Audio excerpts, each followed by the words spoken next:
Y'all listening? Now he's getting into the information that DJ Academics said and what she said. So now they're getting into that audio. Okay, perk your ears up, get your tin hats on. This could be something. All right, let's continue. All right, so just going to the end, it says here, you are talking about this question of how academics had some information before it even came out in court, right? Uh huh.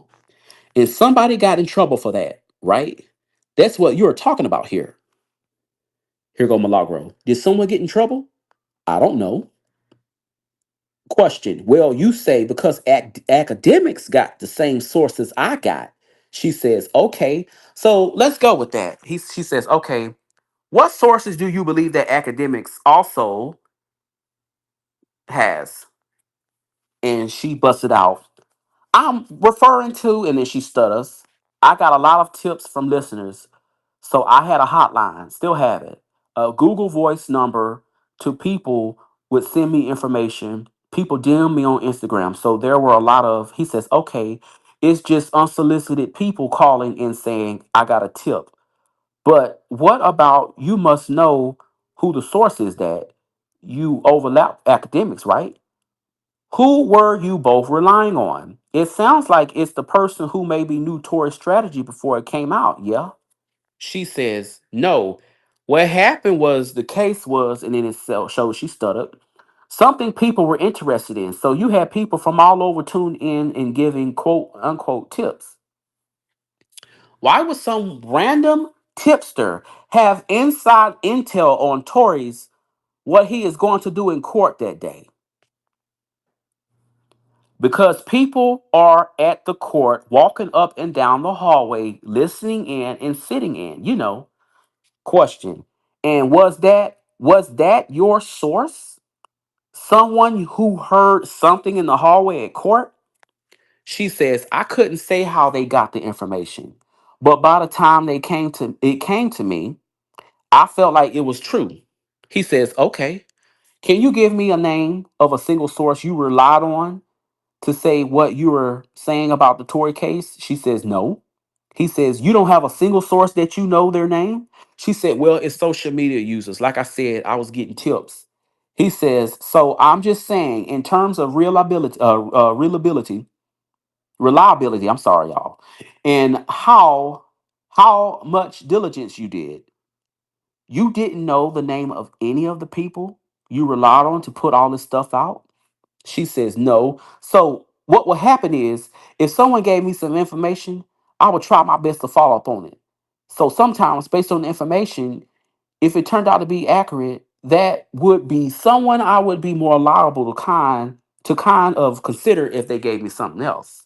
He says, all right, who are you referencing to when you say the source of the information that to you is also the source of that academics had? Who was that source? Once again, I was getting a lot of tips at the time. I can't say exactly who it was. I was getting a lot of information. A lot of this happened and that happened because I was covering it so heavily.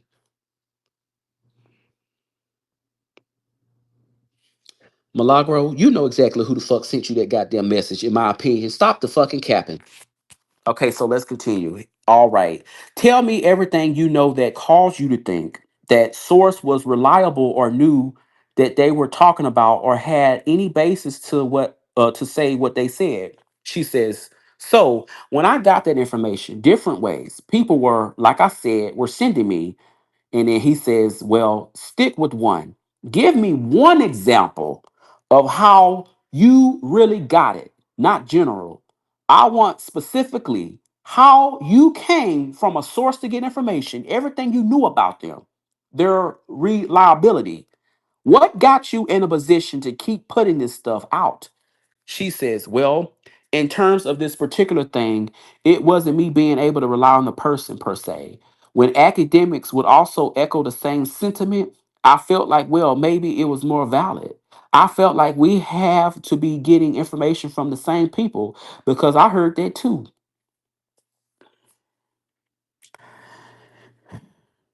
There are, let me just say this. There were other big bloggers at that courthouse. And how is it that you and him was being told one thing and not the other big content creators? And then here you are echoing, in my opinion, that both of y'all had the same source.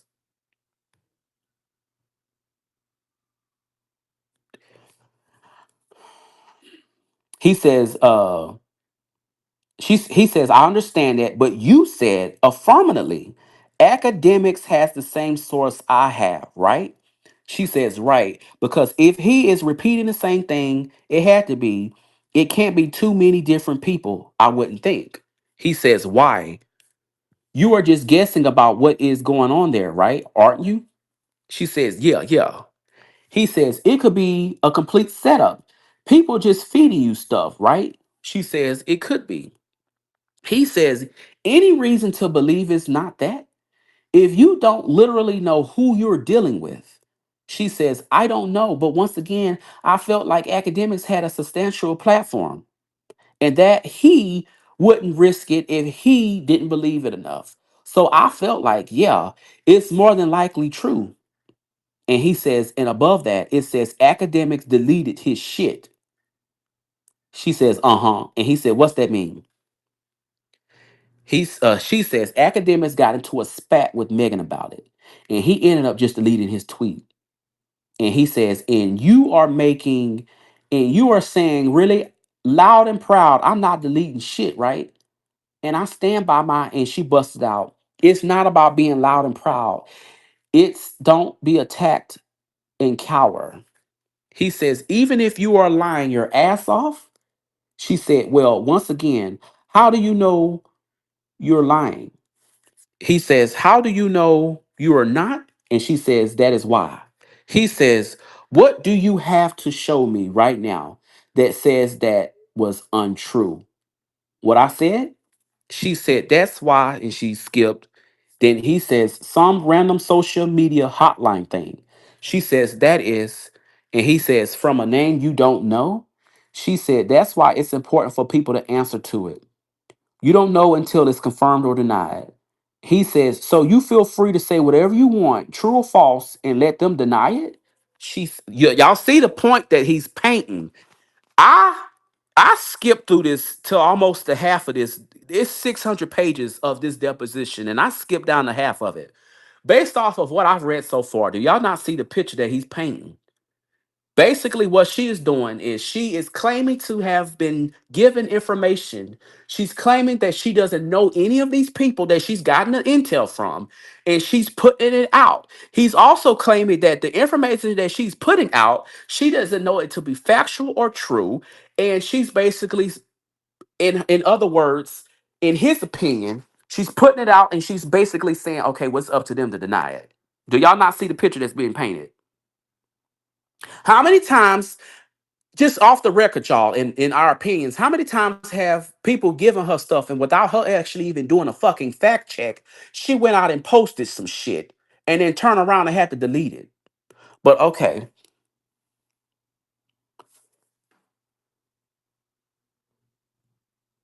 she says no. He says, and then once they've denied it, like the doctor did here, you say now I can't say it anymore because they actually denied it to my face. She says, no, I just feel like it's important to, ask questions and pose questions to everything. He says, all right. What was the what was the issue that was going on during the conversation about the DNA evidence? That's what came out, that what academics was talking about before they even brought it up in court, right? She says, well, I don't know. I'm referencing a tweet. There was a tweet published that spoke to DNA. He says, yeah, and academics deleted it, right? She says, uh-huh. He says, and the problem with the tweet was that he was completely wrong about what the evidence meant, right? She says, well, academics actually streamed and asserted his claims, and he said he would not be taking it back. He did delete his tweet, but he actually reasserted it on his platform. He says, okay, and then the photographer says, counsel. He says, uh-huh. She says, can you please get the paper away from the mic? Thank you. He says, all right. And then he says, over the course of all of your dealings with Tory's father, at any point during that, did you get guidance or bullets or information of any kind from him about their take on the case? She says, no. He says, okay. Did he give you any information, good, bad, indifferent, that they wanted to get out about the case? She says, he would give me his opinions and he would tell me how he felt about maybe the day or stuff like that. He says during the trial. She says not during the trial because I was taking notes at the time. Prior to. Okay, she said, uh-huh. He says in your testimony is he never asked you to put out any particular message or viewpoint or try to guide you on that at any time of your dealings. She said, Sonstar never asked me to do anything like that. He may speak to certain things, but it was up to you and me in that case, what you wanted to do with it. He says, but the things he would speak to in your presence were things that suggested Tory was not guilty, right? She says, I wouldn't say that because he wasn't there. So all that he would say is that he loves his son and that he didn't believe his son would do anything like that. And he was going through it, listening like everybody else. He says, okay, have you ever interviewed Drake? She says, no. Why are you bringing up Drake? Okay, well, we're going to continue. Have you ever Oh, shit, girl. Okay, let's get into it.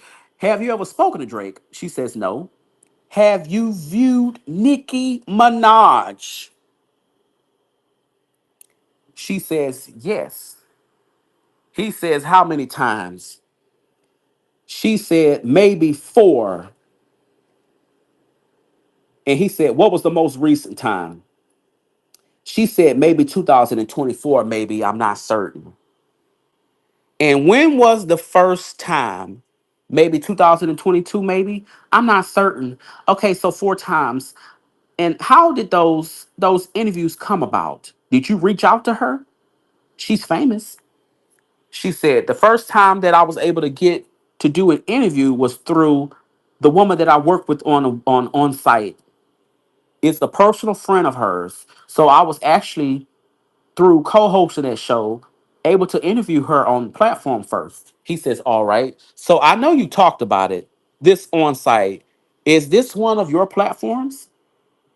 It was a show that I was co-host on. He said, oh, that's right. Okay. She said, uh-huh. He says, you were interning, basically calling her an intern, and then you turned into a co-host. It was with the Ali, right? Yes. And he says, Raj, isn't it? And she says, Rashida. Then he says, Rashida Ali, and you were co-hosting, and she was friends with Nicki Minaj. And so it was able to be arranged that you would get an interview, Nicki Minaj on that show, that we would. She said, yes. He says, together, her as well? Yes. And what was the first one? And you think that was sometime in 2023? She says, I believe so, but I'm not certain. He says, okay. And in that first interview, was part of that was talked about Megan Thee Stallion? She says, I don't believe so. He says, or did it even come up? She says, I don't believe so in the interview. He says, okay. In any other interviews with Nicki Minaj, did you discuss Megan Thee Stallion? And then that's when she says, there was an appearance that I made on Nicki Minaj Queen Radio that, and he says, Queen Radio? She says, yes. And then he was like, okay. She says, and I do believe that Megan was discussed.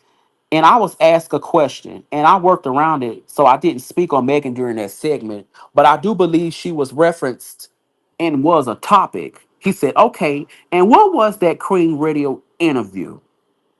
She says, I cannot say, but it was within that time period, the 2 year time period. And he says, okay, so you think it was 2024? He says, do you remember, based on what was said in the interview, what stage the case was at? Was it after Tory had been convicted? She said, I believe so, maybe. I'm not certain. I'm sorry. He says, okay. And how did the topic of Megan come up? She says, I don't recall. He says, that you can recall? She said, honestly. He says, you remember it. I guess making a consensus decision to weigh in yourself. Is that right? She says, yes. He says, and that's because you were concerned about liability? She says, no. I think it's really important. I have my own show, so I do things in a particular type of way. Oh, I see. Okay. Burn your own material? She says, when you go into other spaces, no. When you go into other spaces, it's important to understand people have never heard you or hearing you. So I didn't want to come off. I know the perception of me in some spaces. So I didn't want to come off like I was, trying to, he says, take the line that they think you always take, which is anti Megan. Lord. And she says, right. I didn't want to do that. Got it. But Nicki Minaj did talk negatively about Megan on that show. I wouldn't say spoke negatively. I don't remember necessarily about what was said, but I do feel like she was a topic that day. Okay, and do you remember what about Megan? What was the shooting or the video? She said no, it was not about the shooting. He says no. She says no, no. He says all right, but you didn't talk about her on that interview. She says no. He says okay, and what else is on here? I'm trying to read those names. Anna Paulina Luna. Who is that? She's a representative from Florida. He says, okay, and did she go on your show? She says, no. Do you know her? No. Have you met her? No. How do you even know her? You just know her because she's your rep or no? How do you know her? No. When she said something publicly in regards to Tory Lanez, so that's when I noticed her for the first time online. Online? Or what did she say generally? Pro Tory? She says yes. He says, okay. Diana London. Who is she? She's someone who says she's on the team for Tory Lanez. He says, all right. What about Wack? Oh, they're asking about Wack 100. Bitch, are you fucking serious? Y'all listen to this. He says, what about Wack 100? This bitch literally sits here and says, you are going to get me in trouble. Okay, Wack 100 is, I don't know how to describe him. He is a character. I don't know what he does, what he goes by. I don't know how to classify Wack 100. Tell me what you know about him. Do you know the person's real name? She says, no. He says, you think that is his given name? No. She says, no, I hope not. He says, that or the parents have a sense of humor. Okay, Whack 100. And what do you know about him? What do you have in common? Team Tory? She says, I don't. I wouldn't say we have anything in common. I just know that he speaks on Tory a lot. She says, okay, for the interviews you did on Nicki Minaj show, did you get paid for those? She says no. He says, okay. Mr. Sullivan says 60. Miss Dixon says, after this, can we take a break? Mr. Sullivan, you want to do this one real quick and then let's just get to the exhibit.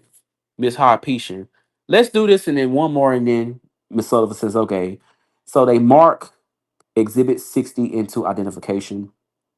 Mrs. Cooper, I'm showing you that we've marked an exhibit 60. Well, it marked exhibit 60. It looks to be a Zoom invite, and I guess I'll start at the top. Is that your email there? Milagro at gmail.com. Yes. Oh shit. This is shit. All right. Let's see if there's a date here. All right. It looks to start June 10th, 2023. Do you see that? Uh-huh. Okay. Do you recall this Zoom? Not necessarily. Honestly, no. All right. It looks like you were invited by Sonstar, right? Uh huh. And the subject is Friends of Sunstar and Daystar. Yeah. Uh huh. All right. And is this Zoom invite the first time you heard that description, or is that is this the name of the group? Like, have you heard that before? Friends of Sonstar and Daystar? She says no.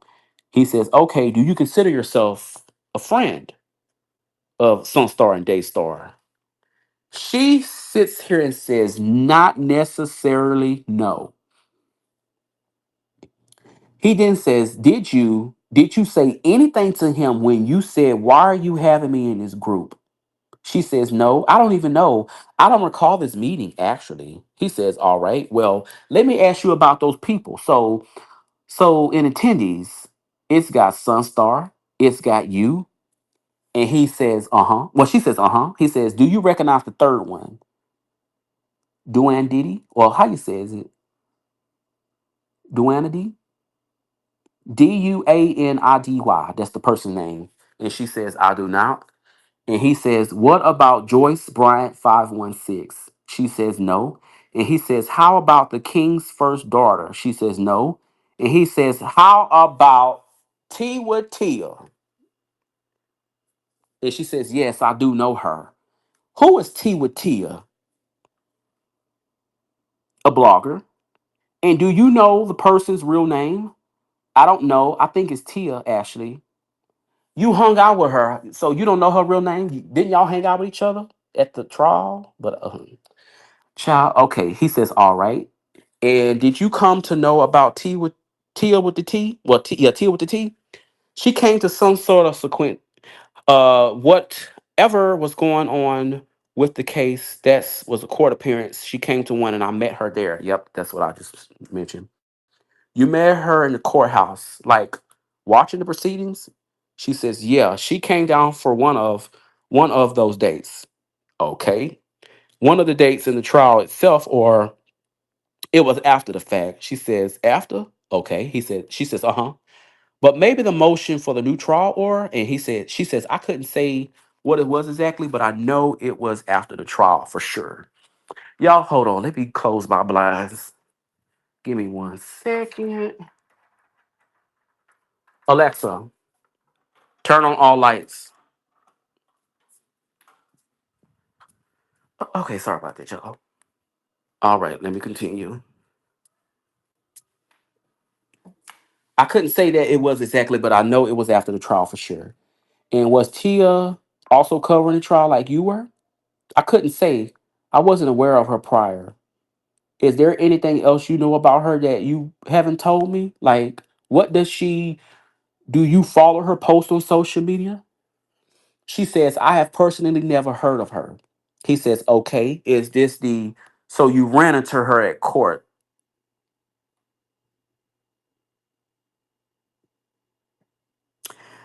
To people who were because I didn't know of Milagro until after I actually seen her through DJ Academics. Because, like I said, I was following DJ Academics on Instagram. That's when I discovered her during that trial of December 2022. But for anybody who had been here prior, do y'all recall or do y'all know if she knew T with Tia before then?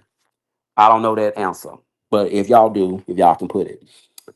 Okay, and so she says, okay, and are you saying you don't even remember this actual meeting? She says, no, I don't. Do you remember ever being in a Zoom or being with Tia other than when you saw her in court? She says, in a Zoom? No. Okay, so let me pause.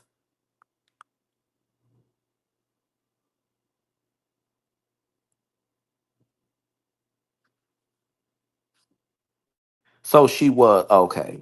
See, y'all got the tea. Okay, so let's continue. On a Zoom, no. What about any setting other than court? No. I don't recall having any meetings with her like that. And you are saying you don't even remember this? She says, right. Friends of Sunstar.